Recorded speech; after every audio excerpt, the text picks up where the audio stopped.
Hey guys, welcome back to my channel. So today is going to be my 2021 bookshelf tour.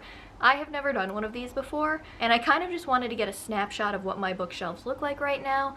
I definitely plan to rearrange them. I don't really know how soon that's going to be, but I did want to get a shot of what they look like now before I do any of that. It's gonna be sometime this year, but I just put them up in August, so like it feels really soon to be doing a bookshelf reorganization already. But I have been asked a couple of times about a bookshelf tour, so we're gonna do one.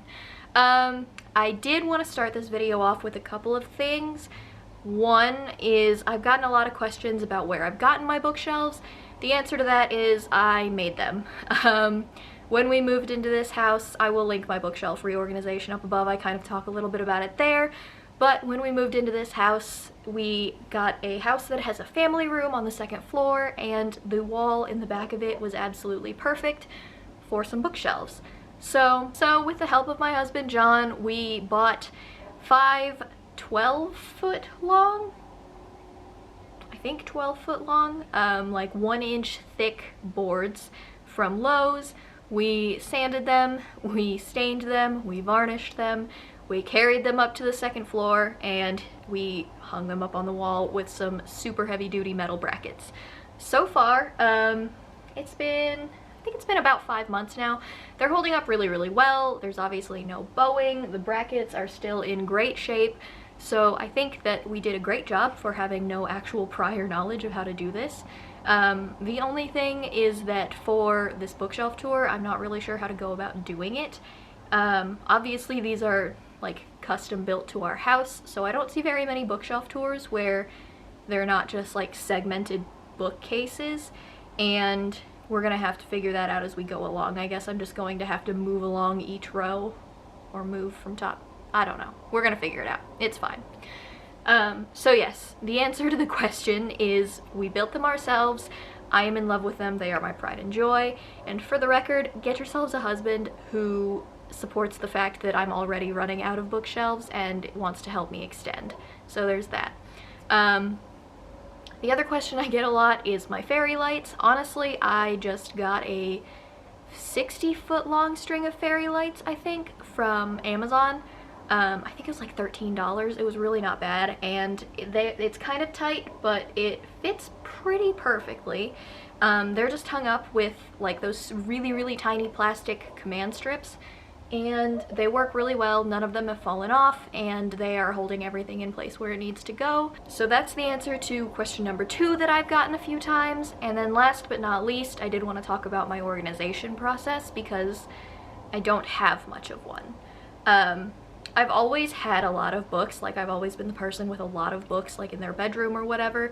And when I was in middle school and high school, I was super anal about how I organized my books. It was by genre, by author's last name, series went in specific series order. I even had like an Excel spreadsheet where, I'm gonna show off how big of a nerd I am here, but like I had an Excel spreadsheet that had the exact location on which bookshelf, on which shelf of each book, which was a lot, honestly. That is not what I did for this. It's really just, it was hard for me to come up with an organization process because I wanted it to look really, really nice, but that's not necessarily possible if you do it specifically by genre and then by author, because I've got a lot of like mixed formats. I've got a lot of hardcovers in a series and paperbacks in a series, which might hurt some people on a deep level, I don't know. And it was just difficult for me to like make that look cohesive. I did manage to keep most of my authors together just because it kind of annoys me when they're not, but there are a couple of instances where I've split some up just because I don't think that they go very well, or because the author has written in such different genres that keeping them within the same genre was very difficult. It's a whole thing. So I don't have much of an organizational process to talk about here. Mostly it's divided by like a certain shelf is kind of a certain genre as much as I can, and then mostly my young adults are on the left side and my adults are on the right. That is kind of interchangeable. You'll see as we go along. I've never done a bookshelf tour before, so this is gonna be rough, and I apologize in advance for that. Okay, we are going to start at the very top left of this bookshelf. Honestly, this entire first shelf is mostly romances, so I'm not going to go through every single book individually regardless, just because of the fact that I have a lot of mass market paperbacks and I'm not going to go through every single one of them. I just don't really like the bookshelf tours where everybody pulls out an individual book. It drives me insane. So, I've got this organized mostly by height, and I've got a couple of like fantasy romances on the left. I've got Beach Read by Emily Henry, which was really fantastic to anybody who hasn't read that yet. Then Sarah McLean is actually one of my absolute favorite historical romance authors. If you haven't read anything by her, she's fantastic. Moving on, we've got a bunch of trade paperbacks. I haven't read a couple of them, but The Unhoneymooners is absolutely amazing, and I know I am missing Crazy Rich Asians, but it is actually on its way to me, so I will be able to complete that trilogy. I loved the movie, but I haven't actually read the books yet. And yes, I have the 50 Shades of Grey. I talked about that in my very first blind date with my bookshelves. They're out of order, not that I actually care, but I will fix that later because, yeah, it's whatever. Then I've got a tall Nora Roberts and Laura Adrian, who is a paranormal romance, like vampire romance author. Okay, moving on to the next section, we have a bunch of romantic suspense. Allison Brennan writes a lot of romantic suspense. Lisa Jackson writes a lot of romantic suspense. I've talked about her on my channel before. I don't really have anything special to say about these, so I've read some of them. I haven't read some of them. One of them is missing because it is on my TBR for this month. Also, Sherilyn Kenyon, which is, oh my god, we're falling. These books right over here, is her Dark Hunters series. If you have not read anything in her Dark Hunters series, I highly recommend that you try them because they're some of my favorite paranormal romances that I have ever read. Okay, next we enter what is mostly a historical romance section. Joanna Lindsey is over here. She actually just recently passed away, but she has written a lot of historical romances that I used to enjoy a lot. Same with Kat Martin. Judith McNaught is actually one of my favorite romance authors of all time. She very much so does the mass market paperbacks, but I have loved pretty much everything I've ever read by her. She does some contemporary, and by contemporary I mean this was like 80s, 90s, 2000s. She has since passed away, but I have a lot of very fond memories of reading her romance novels. And then over on this side we have Julia Quinn, the start of my Julia Quinn books. That name should sound familiar because they actually just made a TV show on Netflix based off of one of Julia Quinn's books, and that is The Duke and I, which I apparently don't have up there. I don't know what happened to it. I used to own it, but it's fine. But it's based on the Bridgerton family. And scooching over to the next corner of my shelf, we start getting into my Nora Roberts, of which there are a lot. So let me see if I can pan over and make it not look super jerky. Don't mind me, guys. My tripod is currently sitting on my ottoman, so it is very shaky at the moment. But those are my Nora Roberts. I'm not going to get into all of them. You've heard me talk about Nora Roberts on this channel. Give her a shot, read her books. They're pretty good. Okay, so the next section of this bookshelf is more romantic suspense. My absolute favorite romantic suspense author in the entire world is Karen Rose. I've talked about her before. She writes amazing stories. Obviously, it's a little bit dramatic because it follows various serial killers. It's like Criminal Minds, but with lots more love stories. Also, don't mind my shakiness, but this is the very top shelf, and my tripod is not cooperating, so we're going with it. Also, the very last two books on the right. Actually, there should be more. Hang on. Okay, those last four books on the right over there are all by J.R. Ward. I do actually have more J.R. Ward books somewhere. I don't know where they're at. They might be at home at my parents' house. But J.R. Ward writes a lot of vampire paranormal romance as well. She writes the Black Dagger Brotherhood.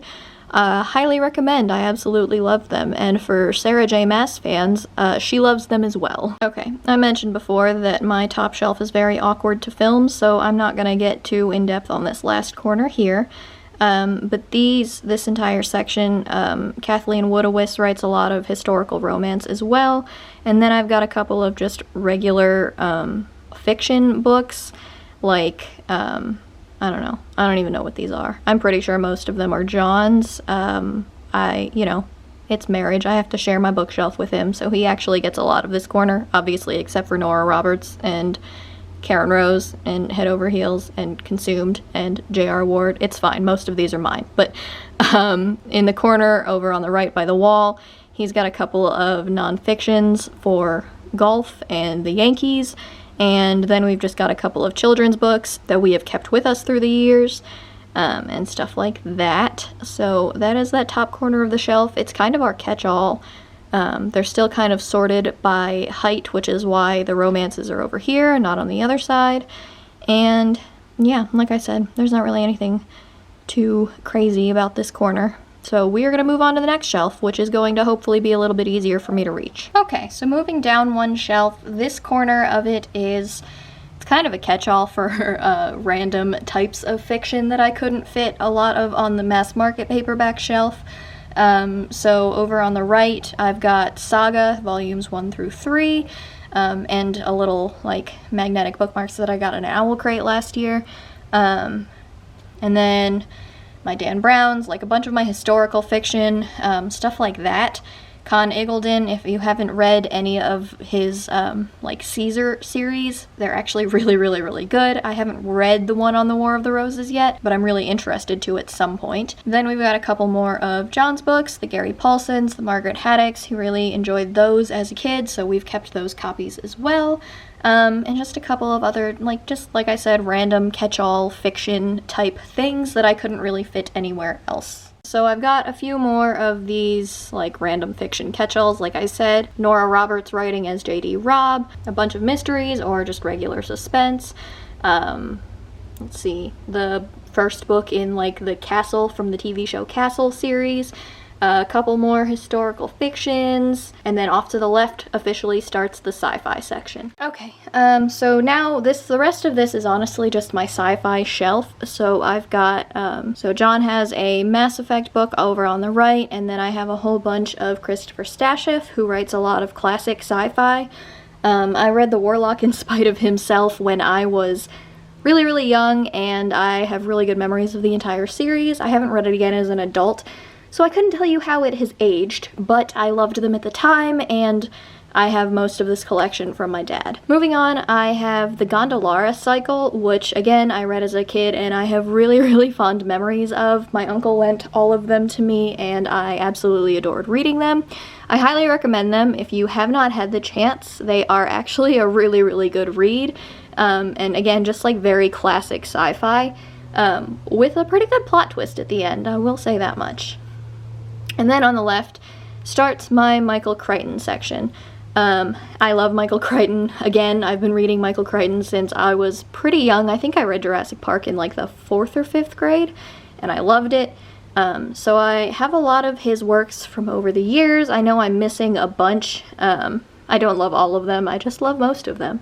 And they are some of my favorite books of all time. Okay, we are going to try and continue this without the ring light because the glare was really starting to annoy me. But moving on to the next section, again, I've just got more Michael Crichtons over on the right, and then The Passage, The City of Mirrors, and The 12, all by Justin Cronin. I have not actually read these, but my sister really loved the first one. She was okay with the second one. And I really enjoyed the TV show they made. I'm actually pretty sad that it only got 1 season, and I was hoping they would bring it back, but they didn't, and here we are. So now I've got to finish the books if I want to know how that story ends. And like I said, just more sci-fi. Actually, I guess Brandon Sanderson doesn't really qualify as sci-fi as far as Mistborn goes, so I don't know why that's up here. Like I said, I don't have an organizational system that makes any sense. But I've got Sleeping Giants and Waking Gods, The Book of Coley, Red Rising, blah blah blah. I do have Skyward, but I don't have Starsight. I have not yet read Steelheart by Brandon Sanderson. I haven't heard great things, but I did want to give it a shot myself anyway. So yeah, that is that section. Right now we're kind of moving away from the adult sci-fi area of my shelf and moving into the young adult sci-fi section of my shelf. Okay, so here begins the young adult area. I guess Paulini's is technically an adult, but it's fine. The Hunger Games, which I have, the 2 larger ones are actually the large print editions. I remember when I was buying them, I had to buy them at Walmart, and that was the only option that they had. and I wanted to know what was happening next, so I just bought them anyway, but now it really annoys me.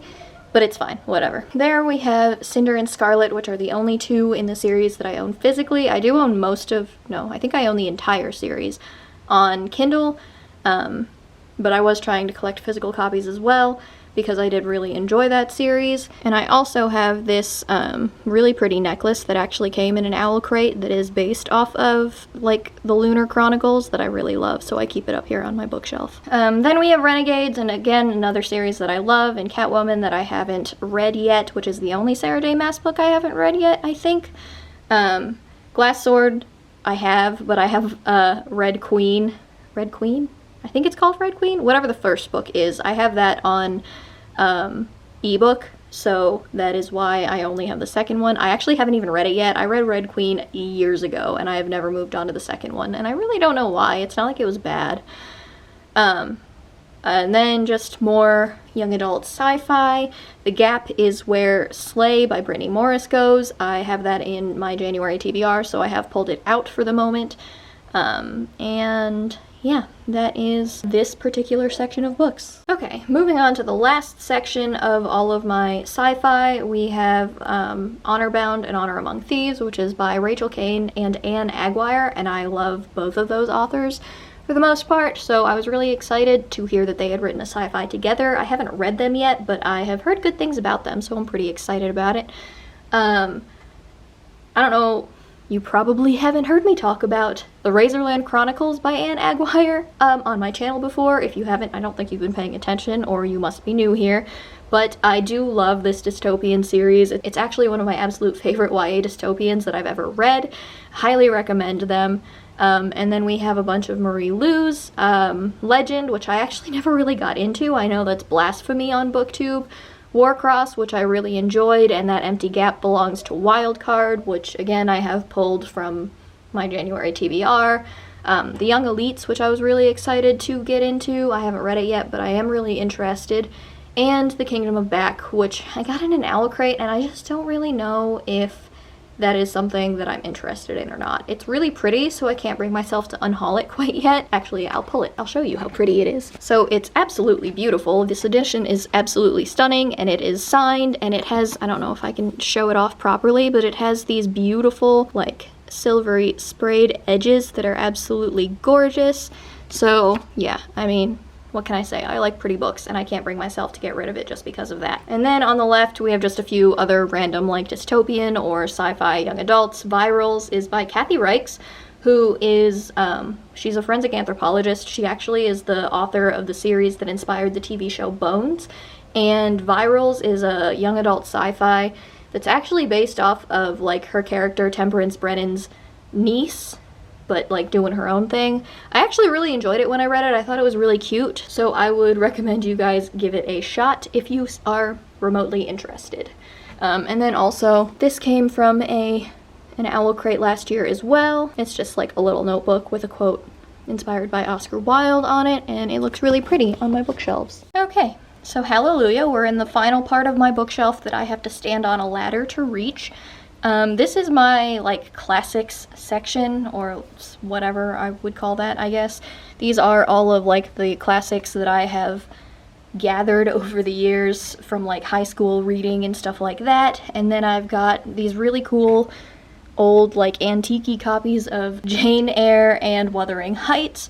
And then just a couple of, like, special Barnes & Noble's editions of King Arthur and Irish folk tales, and then 2 editions of Sherlock. Okay, so we have finally reached a part where I don't have to haul my ottoman and my ladder around with me.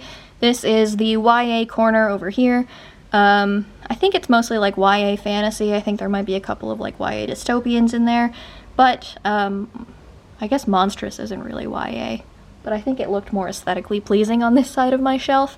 The first book in the Twilight series, I have the rest of them. They're at home at my parents' house. I am slowly bringing those books down to our house. It is a whole process. I have a lot of books there. So yeah, just a bunch of different YA fantasies. Shadow of the Fox I really was excited for, and I haven't gotten around to reading yet, and I can't wait. The Shadow Queen was actually really, really good. I was surprised by that, which is like a dark retelling of I think Snow White, if I remember correctly. I think it's Snow White.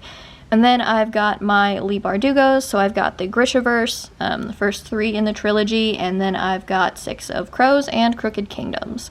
And then I've got my little Thanksgiving Deadpool there that John got me for Christmas a few years ago, and a speaker that I got in an Owl Crate box a while back. I haven't really used it, but it looks cool, so I keep it there. And then also, this is a candle that I won in a giveaway. I think it's based off of 3 Dark Crowns, I want to say. I didn't love 3 Dark Crowns, but I kept this because, I mean, I want it. I'm not just going to throw it away, and I'm not burning it because I actually kind of don't like the smell of it, but there we are. Okay, so the next corner is, again, just YA fantasy, Fireborn, which I purely bought on an Elliot Brooks recommendation, and I am not ashamed of that. I have not read most of these.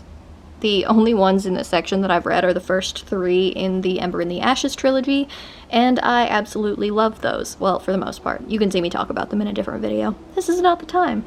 But I am really interested in all of the books that are in this section, especially Fireborn. That was like Elliot Brooks' favorite book of all of last year, and I can't wait to give it a shot. I also have this little hand warmer that is based on Sky in the Deep, and I haven't used it because I'm too lazy to like boil it or whatever, but I think it's pretty cute, so I keep it up here next to Sky in the Deep. And then also I have one of the Kara Kozik Harry Potter mugs. They came in an Owl Crate. I got 2 of them last year. Okay, again, just more YA fantasy. I don't really know what else to say about the ones in this section. The Babysitter's Coven, which sounded really interesting. It kind of sounded like a mixture of like Sabrina the Teenage Witch and the Babysitter's Club. I haven't gotten around to reading it yet, but I'm really excited to give it a shot. Onyx and Ivory I really enjoyed. I haven't gotten around to reading Shadow and Flame yet, but I am very excited to. I don't know when I'll get the chance, but I would like to read it sometime this year. The Bone Houses, and then there was My Lady Jane. I liked both of those pretty well. They weren't my favorite reads of last year or anything, but I am interested enough to move on to My Plain Jane because I've heard really good things about that one. Roar was definitely, I don't think I read that last year. I think I read that in 2019, but I also really enjoyed it, and I still haven't moved on to Rage, and I don't know why, because I really enjoyed the first book, so I will have to prioritize that this year as well if I can. Then I have Ray Bear by Jordan Fuego, which I actually got in a Once Upon a Book Club box. I haven't gotten around to reading it yet, but it has really rave reviews all over BookTube, so I'm pretty excited. And then There Will Come a Darkness, and Crown of Feathers, which I absolutely loved when I read it last year. I don't own the second one, Heart of Flames? I think it's called Heart of Flames. I do need to pick that up because I loved the first book so much and it definitely left off on a cliffhanger. And then, again, just another Kara Kozik Harry Potter mug, and this one holds all of my bookmarks that I have gotten over the last few years or whatever. Okay, so this section kind of does the transition from my young adult fantasy into my adult fantasy. Wicked Saints, which I haven't read yet, and A Curse of Dark and Lonely, which I loved last year. I really want to read A Heart So Fierce and Broken. I'm probably not going to get to it before the 3rd book comes out this month, but I can't wait to read it. Read both of them. Let's see. Ash Princess was definitely one of my favorite reads of the last year. I have a whole review about it. I'll link that above as well because I raved, and yet I haven't moved on to books 2 and 3 yet because, let's be honest, I'm terrible at finishing series at this point in my life. Then I have the Book of the Month versions of The Invisible Life of Addie LaRue and A Deadly Education by Naomi Novik. I have not read Addie LaRue, but I have read A Deadly Education, and I did actually really enjoy that when I read it in November, I want to say. So that was a pretty fun read. And Where Dreams Descend, again, this is an Owl Crate version. It is a naked hardcover, and I actually really enjoy that. I think it's really pretty, especially compared to the original one. I don't know how long you have been watching my channel, but I historically don't have great luck with circus-themed books. But I've heard great things about this one. People say it's like The Greatest Showman mixed with magic, and that kind of pulls me in, so I'm pretty interested in that. And then the last 3 books, The City of Brass by S.A. Chakraborty. I really enjoyed that when I read it last year. I think I have the 2nd book on its way to me right now, and I can't wait to move on in that series. I also really enjoyed the audiobook for it. And The Priory of the Orange Tree was another really great read from last year. I think it was one of John's favorite reads from last year. It's definitely towards the top of my list as well. It really interested me in reading more of Samantha Shannon's books, so I do have an ebook of the first book in her other series, The Bone something? Bone something? I don't know. But I am interested in reading her other series as well, and I can't wait to get to that. And then my copy of Wicked, which I do not actually plan on reading anytime soon, if I'm being totally honest. I've heard that it's super, like, political heavy and less of the fun musicalness, which is what I love so much about the musical. So yeah, I don't know. I have it. I'll read it eventually, I guess. Okay, we have more of my adult fantasies. I guess Gilded Wolves is technically YA, but it fit in better on this side of the shelf in my opinion, I guess. I don't know. It's here.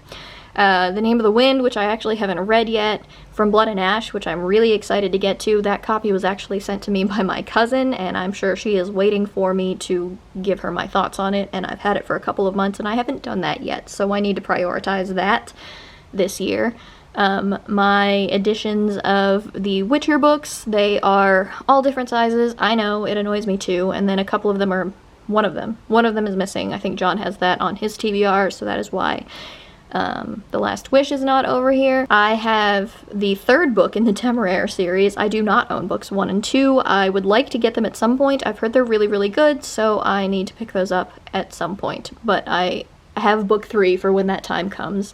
And then I've got just some of the Robin Hobbs, like Fool's Apprentice? No, whatever. I have some of Robin Hobbs' fantasy series, which I do intend to get to at some point. It's really been blowing up on BookTube lately. The series is actually pretty old itself, but a lot of people are recently discovering it, so I am really interested to read those eventually as well. Okay, moving on, we have my UK, I think they're the UK editions? I'm pretty sure they're the UK editions of the Lord of the Rings series. These were sent to me by, like, my parents' friend when I was really, really young, when they found out that I like to read and that I like to read fantasy. So they sent me these copies, and I just think they're so much prettier than, like, the US editions of any of them, so I prefer these. Robert Newcomb's The Fifth Sorceress, which I've talked about on my channel before, and then the first 3 books in the Green Rider series by Kristen Britton. If you have not read it, I highly recommend that you give it a shot. It's just really good, like, classic fantasy. She's still working on it. I think she comes out with a new book every, like, 5 years or so. We're getting one this year. For those of you who aren't aware, Winterlight is coming out in September, so I can't wait for that. And then we've got the, well, middle few books in the Sword of Truth series. I read these as a kid, and I have very nostalgic, fond memories of them. Reading them as a kid, they were actually the biggest high fantasy books that I read. I started reading them in the 3rd grade. So, you know, say what you will about Sword of Truth and the quality thereof, but I do have really good memories of reading them from a really young age. Okay, and then last but not least on this particular shelf, we have the last few of the Sword of Truth books and one of the spin-off books, Malice, and then all of John's R.A. Salvatore's from the Drizzt series, as well as a Margaret Weiss and Tracy Hickman book, and a flag pin banner thing that I got in an owl crate with just a bunch of pins that I've gotten from, like, trading and stuff over the last few months, and that actually is a map of Middle-earth from Lord of the Rings, which is pretty cool. Okay, my camera's gonna die, so I don't know how far into this particular description I'm going to get, but this is the beginning of my favorites shelf. So on the right we have all of the Jim Butcher books, all of the books from, like, the Dresden Files, and a bunch of the, well, at least 2 of the Codex Alera books. And then I've got the 2 volumes of the Belgariad by David Eddings, both of which I highly recommend. Again, they're just really good classic fantasy. And the end of the Mortal Instruments series, I've got the only 2 books in the Dark Artifices that I own, which is Lady Midnight and Lord of Shadows. I do not own Queen of Air and Darkness yet, but I intend to get it whenever I get around to actually reading it. And I have Clockwork Angel, which is the only Infernal Devices that I own. Again, more of the Mortal Instruments books, which I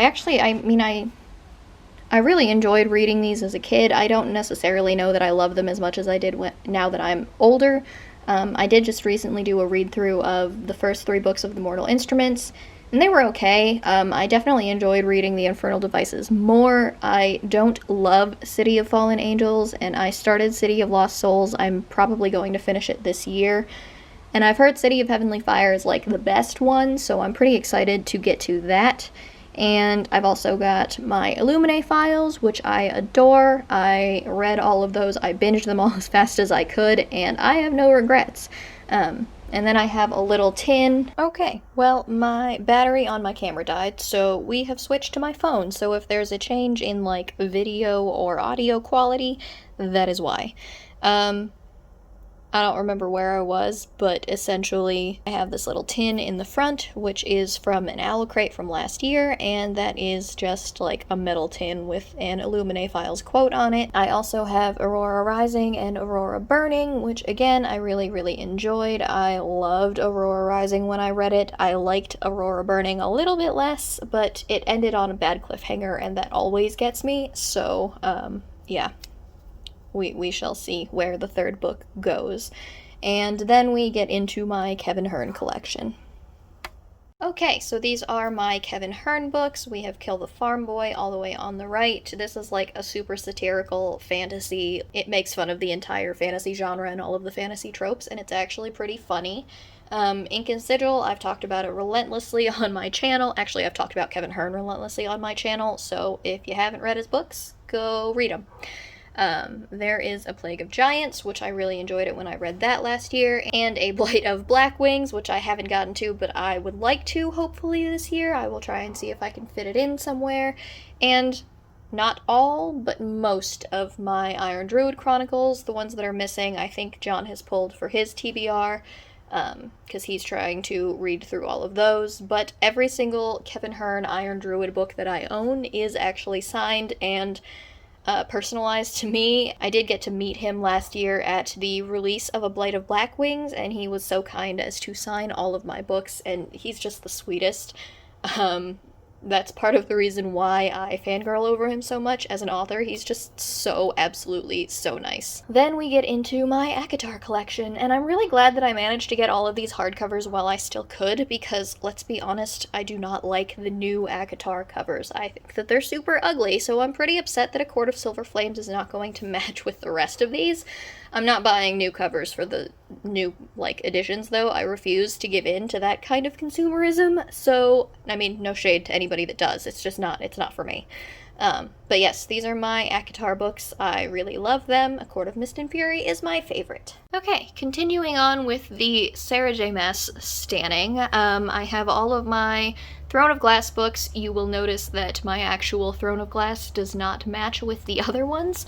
That is because I bought it individually, many years ago. I bought it when it first came out, and I actually didn't love it. I DNF'd it probably at 85%. It's really sad, I know. But I did DNF it towards the end, and then everybody was talking about it when I finally started getting into BookTube and the book internet community, so I decided to finish it off and give it a shot. However, I didn't really get to finish it off because Loki got really upset when we left him one day and decided to rip up the end of that book, so I will need to replace it, but since I'd already read it, I didn't ever bother with it. But someday we will have a hardcover to match the rest of them. And then we have this, which is a deck of cards with all of the characters from Throne of Glass on it, and it was also from an Owl Crate. The art in there is absolutely beautiful. I'm not going to take it out right now, but yeah, it's really cool. That's one of my favorite things I've ever gotten in an Owl Crate. And we have my first edition versed printing tour edition of Crescent City. I was lucky enough to live near one of the cities that Sarah J. Maas was supposed to tour in, and bought tickets right before she canceled all of her tours. So it is signed. I didn't get to meet her, but it is what it is. It is definitely one of my most prized possessions, though, because it was definitely one of my favorite reads of last year, and it came with the CCU Sunball patch that I got for going to the tour. Now we get into my Tamora Pierce section of the bookshelf, which I absolutely adore. If you've been around, you have heard me talk about Tamora Pierce on my channel. I love everything this woman has ever written, and that is my Immortals Quartet, which I love. It's my favorite series of hers. First Test, these are out of order, so I apologize, but it's because that was the only way I can make them look nice together. First Test, which is the first book in the Protector of the Small Quartet. Tempest and Slaughter, which is the first book in the Numair Chronicles. I believe she is working on the second book in the Numair Chronicles. But the first one was really, really good, so I can't wait to see what she does with, like, the prequel of Numair's story. Okay, so this next section, still Tamora Pierce. The books on the right are the Becca Cooper series, Terrier, Mastiff, and Bloodhound. They are, again, a series that I really, really loved by her.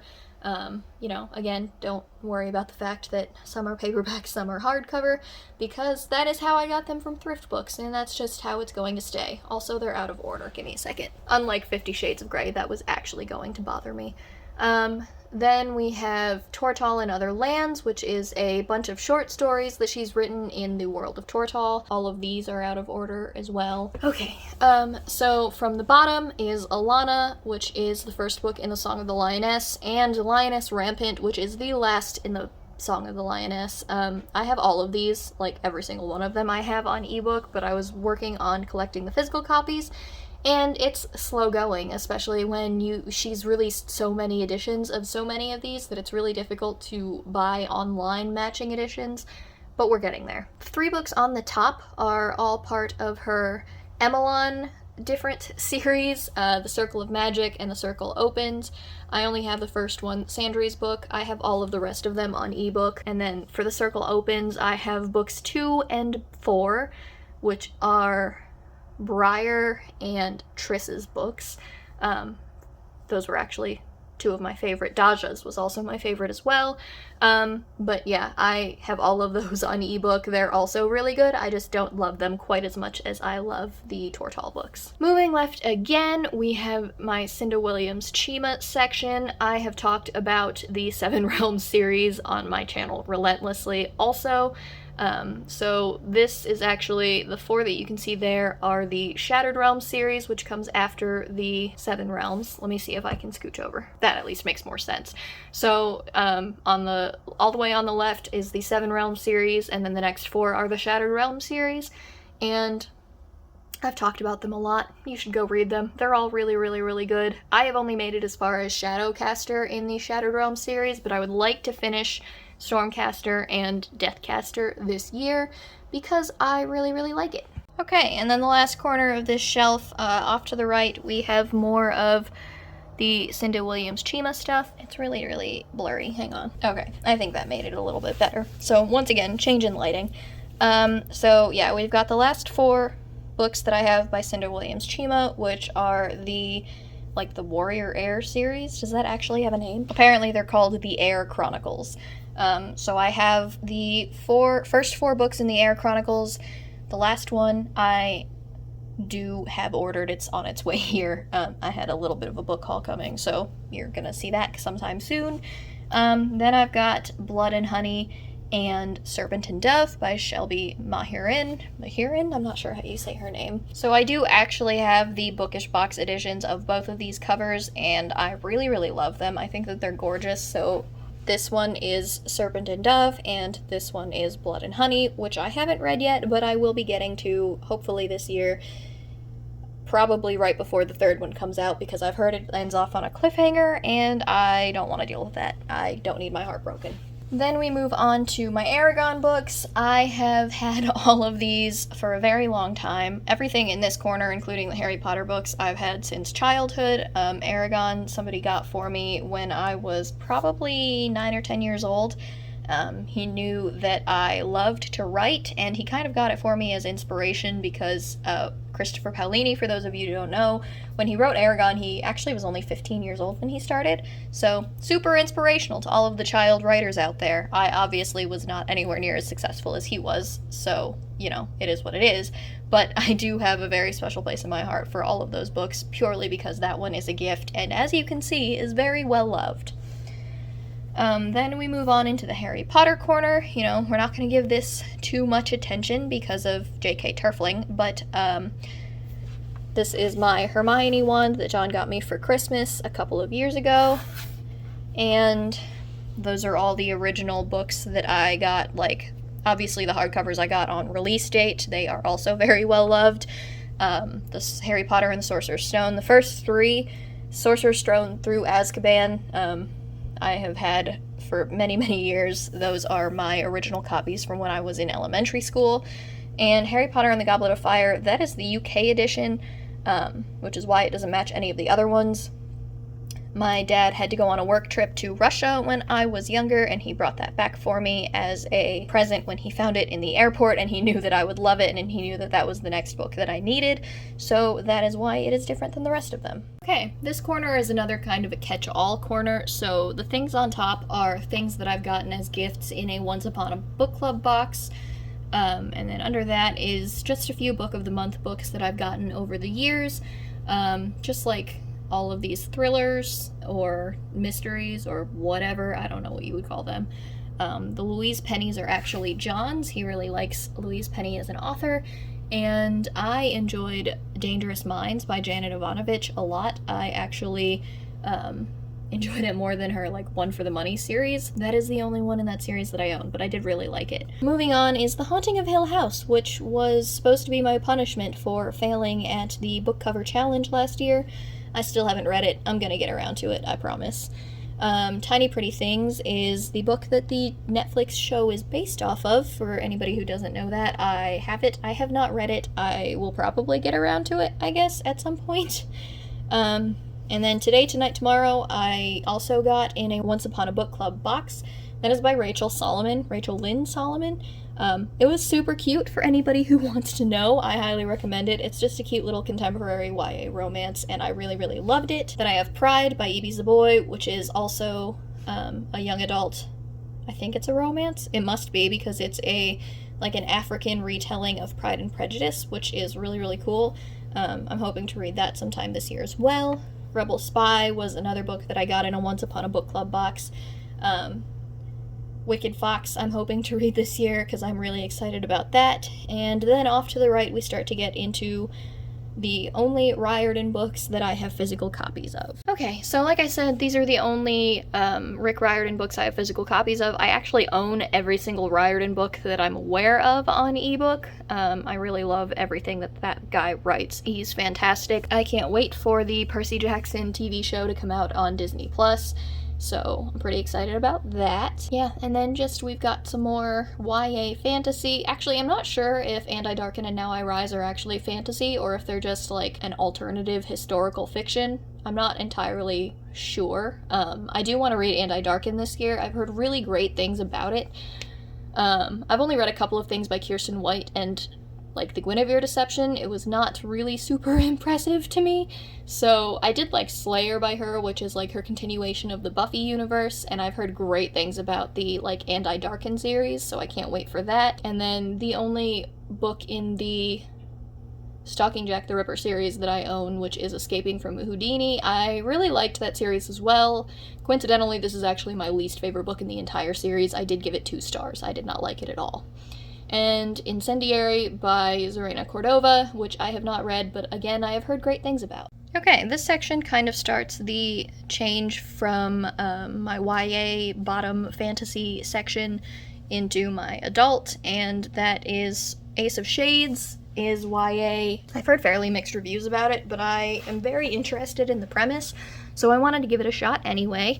The Knife of Never Letting Go I got because I'm really interested in Chaos Walking because Tom Holland is in it, and I've heard really good reviews of the book itself from everybody on BookTube, so I would like to give that a shot. And then we get into my V.E. Schwab's, of which I have only read A Darker Shade of Magic, but I would like to get to A Gathering of Shadows this year as well because I did really enjoy A Darker Shade of Magic. The premise was super, super cool, so I can't wait to see what happens next.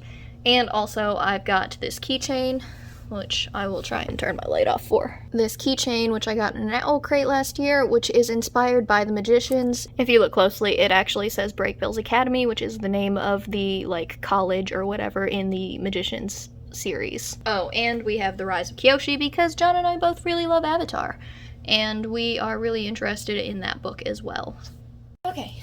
So we are getting into the adult section officially of my bottom fantasy shelf. I keep saying bottom fantasy shelf. I literally just mean it's the bottom shelf on my bookshelf, not that these are like my lowest of the low or anything like that. Nora Roberts' The Awakening, which I have in a book haul from earlier last year. Well, from later last year, I guess. A Discovery of Witches, which, by the way, for those of you who don't know, Shadow of Night is the book behind season 2 of Discovery of Witches, and that just premiered on Saturday the 9th for anybody who wasn't aware that it was back already, and it was really, really good. Another Robert Newcomb book, which is his continuation of the Fifth Sorceress series. I started this and I didn't love it, so I don't know. We'll see. Then we have The Poppy War and Ninth House, both of which I read last year and I really, really enjoyed. And all of my Brandon Sanderson Stormlight archives. Well, most of them. Oathbringer is sitting over on my nightstand because I am currently reading it. But when I'm done with it, I have Rhythm of War, and God, can we just look at how big it is? Not just the fact that it's hardcover, but like I wasn't waiting until it came out on paperback for me to do that, so I'm just gonna have to deal with the fact that I don't have matching editions, and that's fine. Then we have Kings of the Wild by Nicholas Eames, and I talked about this in my November wrap-up, I want to say. I really, really loved this when I read it last year. It was so good. Okay, don't mind the random lighting changes that keep happening, it's a thing, it's whatever. So now we get into the S.M. Sterling books. These are, I don't really know what to classify them as. They're like an alternative history kind of a deal. It's not really sci-fi, it's not really fantasy. I don't really know what to call it, but they're all out of order because we have some in hardcover and we have some in paperback, and this is the way that I can make them look prettiest on the shelf, but it's fine. We got most of these used from like a $5 a bag book sale thing, which is why some of them are written on, which kind of irritates me because why would you write on the spine? But it does make them easy to organize occasionally for reorganizational purposes, so not that they're actually in order, but it's fine. After that, we have a couple of John's dragon books, A Natural History of Dragons and Tropic of Serpents, both by Marie Brennan. They are different because one is the UK edition, which we didn't realize when we were buying it on thrift books, so we are now stuck with non-matching editions, which is just great. Then we have The Bone Ships and Call of the Bone Ships, again, both of which John really, really liked. Now he's got to wait a super long time for the third book to come out, so we don't really know when that is. Then we have the only Joe Abercrombie book that I actually own, which is Half a King. I have a copy of the ebook of his other series, which the name of which is escaping me right now, and I really don't know why, but you guys know what I'm talking about. The other big Joe Abercrombie series. And then my UK editions of Nevernight and Godsgrave, which I liked. I didn't love Nevernight, and I've heard things about Godsgrave that I don't know if I'm going to enjoy watching that or not, but it is what it is. We'll see. I have it. I'm gonna give it a shot. I've also got this little pillbox thing, which came in an owl crate also. The quote is, "You've got words in your soul," and that is a quote from Nevernight. Okay, we are almost to the end of this. This has been a very, very long process, and now I understand why people don't love filming bookshelf tours, because I am exhausted and I still have stuff to film today.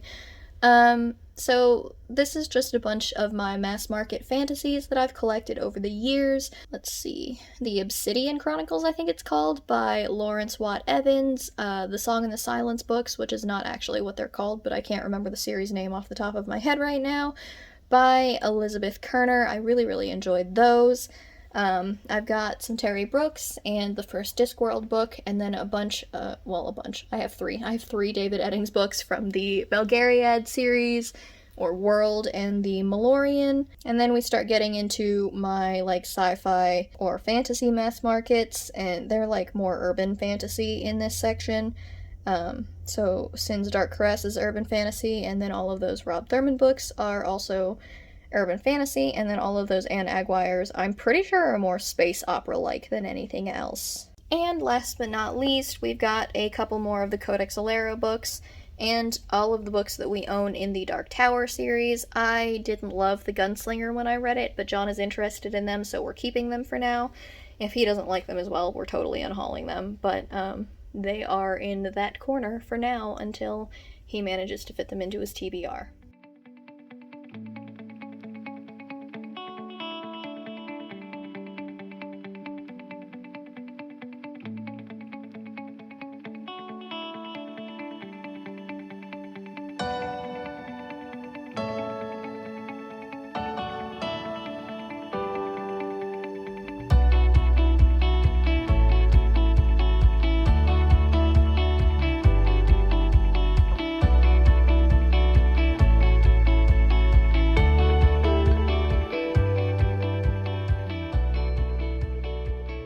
Okay, so there you have it. That was my 2021 bookshelf tour, and now that I've done one, I can officially say I get it. I get why people only want to do one of these a year, because that was exhausting.